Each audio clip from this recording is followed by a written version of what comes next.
So here's the first page, and I'm going to skip over the intro and start with Mike's story explaining how he stumbled upon this system at a natural health seminar. And from this event, an idea came into his head on how to stop his sweating problem, so he tested it out on himself and came up with a 3-pillar system that anybody can use to stop sweating almost instantly.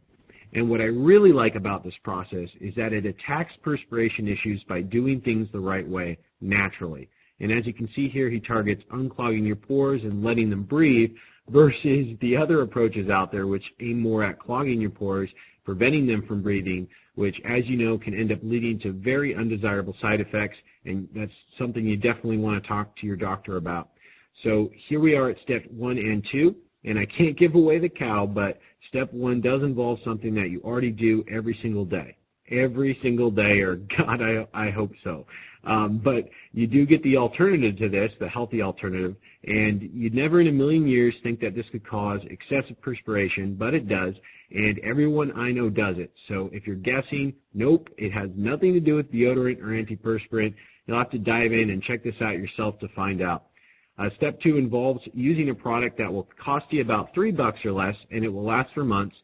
I didn't even know what this was until I looked it up on Amazon, but I found it, and it's really, really cheap. And no, it's not a liquid or a soap or anything special like that. However, this step is really the center of the unclogging process that prevents that excessive perspiration. And there's a photograph of the product which you can see here if you do decide to grab the system. Step 3 requires you to stop using something that most people use every day, and it explains why in detail, and it's followed up by the product Mike personally uses as an alternative. In this next section, Mike discusses the amount of time required to obtain desired results.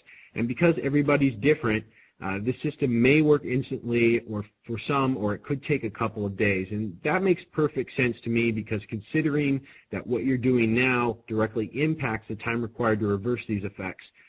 And, you know, some people shower more often than others. Some use special soaps, special deodorants, medications, things like that. So depending on your current situation, it might take a couple extra days, whereas other people, it will work right off from the get-go.